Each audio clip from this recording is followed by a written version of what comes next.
bandingan Kopi 98 dengan Bisline?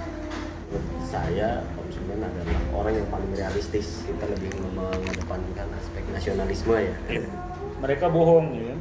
Dengan secangkir kopi pun kita bisa bahagia gitu. Ya, seandainya kita nggak ikhlas, kalau kita rugi banyak, ya mau nggak mau harus ikhlas. Kita bisa semakin dekat dengan Tuhan atau jauh dari Tuhan. Oke, kita sekarang masuk kepada perspektif pelayanan pelanggan. Bentuk pelayanan seperti apa sih yang ditonjolkan kepada pelanggan? Saya coba selalu bilang kepada teman-teman ya, sebagai garda terdepan dalam bisnis ini ya. Yeah. Pertama yang bisa dilakukan adalah pertama menyapa, senyum. Senyum, Dan sapa, sebenarnya standar sih ya, Yeah. dengan coffee shop yang lainnya ya. Standar, senyum, sapa, ramah, bersih dan segala macam. Standar aja sih.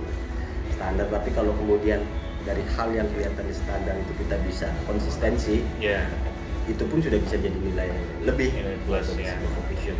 Performance sekali gitu. Jadi kita menerapkan performance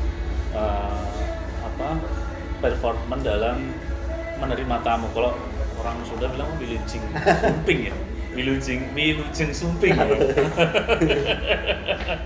Oke, kalau strategi dalam mempertahankan loyalitas Kopi 98 itu sendiri. Itu yang tadi saya bilang bahwa konsumen adalah orang yang paling realistis. Okay. Ketika dia menemukan sebuah kenyamanan, rasa yang enak, harga yang pas, dia pasti akan balik sendiri. Dari mulut ke mulut. Dari mulut ke mulut. Ya. Saya percaya bahwa dalam berbisnis itu aspek terbesar dalam sebuah pemasaran adalah mulut ke mulut. Gitu. Iya, betul. Rekomendasi people by people. Ini enak nih rasanya. Cocok nih buat rekomendasi. Ya seperti itu sih biasanya yang selama ini aku alami ya. Mungkin Mas Heri apalagi pelaku usaha, saya juga pelaku usaha. Jadi memang seperti itu sih dari speak by speak ya, dari kata per kata itu yang akan menjadi masukan yang baik dalam rekomendasi suatu produk atau barang. Terus ada lagi kita masuk ke perspektif organisasi dan SDM. Mas Heri sendiri selaku owner dari Kopi 98, gimana Mas Heri dalam merekrut karyawan? Apakah perekrutan karyawan itu harus sesuai dengan skill yang dibutuhkan, atau dia fresh graduated tapi bisa di coaching di sini atau di training di sini? Itu gimana? Cukup variatif ya Mas ya. Ada yang fresh graduate, mayoritas rata-rata di sini fresh graduate. Dan kemudian kita coaching, kita berikan pelatihan, kita berikan edukasi soal kopi dan segala macam gitu. Iya. Hampir semua rata-rata sekitar 80% di sini pegawai fresh graduate. Fresh graduate, tapi langsung diajari sama ada Mas Heri sendiri. Ada senior barista. Oh, senior barista. Kemudian belajar sama produk. Berarti Mas Heri pertama itu adalah merekrut dari senior barista ini ya. Jadi senior barista ini akan memberikan training kepada fresh graduate. Oh, begitu. Di sini buka jam berapa sih? Buka jam 8 pagi. Karena ini masa pandemik ya PSBB, kita buka jam 8 pagi, tutup jam 9 malam. Oh, tuh 9 malam. Jam 9 malam. Tapi kalau sebelumnya waktu normal, keadaan normal itu buka jam 8 pagi, tutup jam 12 malam. Jam 12 malam? Jam 12 malam. Ada ini berapa shift? Oh, ada 2 shift. Oh, 2 shift. Oke. Kalau mengenai performan kinerja karyawan, ya, gimana Mas Heri menilai dari performan kinerja karyawan tersebut? Apakah misalkan ini nggak bagus langsung cut? Seperti itu atau gimana? Kalau biasanya di dalam pelaku usaha kan seperti itu ya. Ada matriks sendiri ya, ada matriks penilaian, ada matriks penilaian apa dan segala macam ya. Yang variabelnya cukup banyak, variabelnya cukup banyak. Jadi ketika satu orang melakukan sebuah kesalahan, ya kan, memang ada punishment reward dan segala macam. Iya, punishment reward. Tapi buat saya itu lebih mengedepankan soal trust, kepercayaan ya kepada karyawan ya. Kalau soal skill itu orang bisa dilatih ya Mas. Iya. Yang penting jujurnya itu. Karena banyak orang pinter tapi jujurnya kurang, nah ini yang bahaya. Yang bahaya gitu. Kan nggak mungkin juga kita bisnis day to day 24 jam kita prototin juga nggak mungkin. Iya, pasti ada laporan tiap hari kan. Nggak mungkin juga kita prototin tiap hari. Ngomong-ngomong nih Mas Heri, masalah profit ya.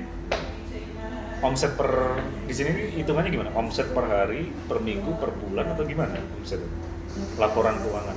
Ya kalau sejauh ini masih hitungannya per hari ya. Per hari. Yang kemudian diakumulasikan dalam 1 bulan. Dalam satu bulan. Itu omset berapa? Kalau dari 9 sendiri.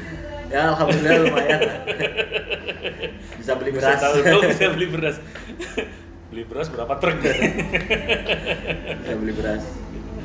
Oke, terus ada lagi selaku Mas Heri sebagai pelaku usaha, ya kan? Ada nggak sih pesan-pesan nih kepada pemirsa yang ada di rumah yang kepingin nih membangun sebuah bisnis coffee shop seperti Mas Heri? Ada nggak sih pesan-pesan kepada mereka? Jadi biar mereka tahu nih yang ada di rumah nih. Sabar. Jadi bisnis kopi itu buat saya menganalogikan bisnis kopi itu seperti orang lari maraton. Nggak bisa kita lari sprint langsung cepat. Betul. Jadi lari maraton kita harus sabar, kita harus atur nafas, bagaimana kita lari. Ya karena saat ini kan bisnis kopi juga lumayan banyak. Kopi lumayan banyak, dari yang murah sampai yang mahal tuh banyak bener. Yeah. Nah, kesabaran ini yang penting. Kalau banyak kan, terutama yang anak-anak muda ya, pengennya kan begitu usaha langsung cepat untung gitu kan. Kalau semua usaha langsung cepat untung, nggak ada yang jadi pegawai, semua pasti usaha. Nah, kesabaran ini yang penting buat anak-anak muda gitu. Karena memang tidak mudah membangun sebuah bisnis. Kopi 98 selama 3 tahun berdiri banyak plus minusnya juga. Nah, insya Allah dalam 2-3 bulan ke depan gitu, kita akan juga tambah sekitar 4 outlet baru. Mas. Wow, alhamdulillah ya. Daerah mana itu Mas? Ada di Jogja. Tepatnya di Jalan Gejayan. Gejayan. Ya.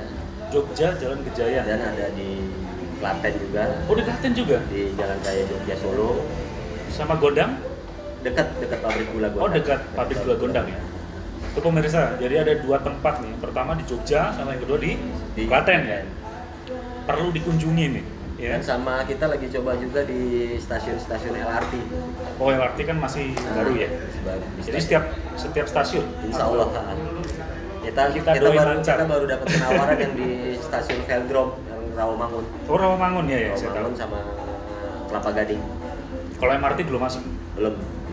Masih proses ya? Nah, ini suatu kebanggaan sendiri nih Mas Heri. Jadi teman-teman atau pemirsa yang ada di rumah, itulah, jadi memang yang pertama adalah basic sabar dulu. Memang sabar dulu dalam memulai bisnis usaha. Jadi nggak serta-merta, wah langsung dapat berumbu kan nggak bisa. Kita harus tahu prospek pasarnya juga, ya kan. Terus target utama kita dalam pemasaran produk kita kemana, ya kan. Itu menjadi acuan penting sih, modal dasar kita seperti itu. Tadi di awal saya bilang bisnis tidak hanya soal untung dan rugi. Iya. Sabar dan ikhlas ya. Sabar dan ikhlas. Iya bener juga sih. Kalau seandainya kita nggak ikhlas, kalau kita rugi banyak, ya mau nggak mau harus ikhlas. Namanya juga usaha ya Mas Heri. Kayak gini loh Mas, di dalam usaha itu yang saya selama 3 tahun pelajarin itu, terutama di bisnis kopi ya, kita bisa semakin dekat dengan Tuhan atau jauh dari Tuhan. Betul. Gitu. Jadi misalnya ketika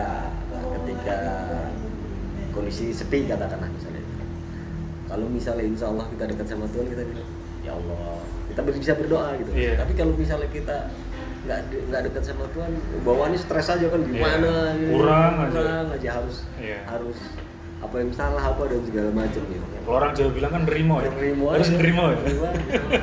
Nah, kita kan juga punya tim, teman-teman yang lain segala macam. Ya, mungkin dari doa-doa mereka juga. Iya kan. Itu penting melalui kita kan. Jadi karyawan mendapatkan rezeki Tuhan atau Allah Subhanahu wa taala itu kan melalui kita memberikan kepada mereka. Distribusi ya. Penghasilan itu. Ya, seperti itulah. Jadi teman-teman yang ada di rumah ya seperti itulah. Jadi menjadi seorang pengusaha itu memang penuh resiko ya Mas Heri ya. Resikonya besar.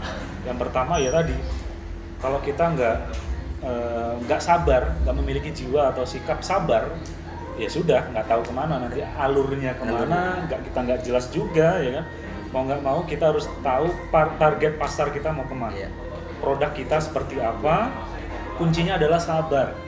Nah, sabar di sini kan masuk berbagai aspek. Ada sabar kita dalam memasarkan produk, Iya, sabar dalam menunggu si pelanggan datang ke kita, sabar dengan komplain dan lain sebagainya kan. Ya, seperti itu. Oke, terima kasih banyak Mas Heri atas Sama-sama, Mas waktunya. Sudah berkunjung ke Kopi 98. Iya, ini saya sangat rekomendasi sekali ya. Saya ulangi lagi, saya sangat rekomendasi sekali. Ini enak, serius, enak. Patut dicoba teman-teman milenial, teman-teman yang ada di rumah, pemirsa yang ada di rumah, patut wajib nyoba di Kopi 98. Nikmati seluruh hidangan di sini. Saya jamin rasanya bagus, nikmat di lidah dan tidak mahal, ya kan? Murah di kantong. Dah, oke. Terima kasih. Sampai jumpa di Richco Channel selanjutnya. Terima kasih Mas Heri. Terima kasih, Nas. Ya.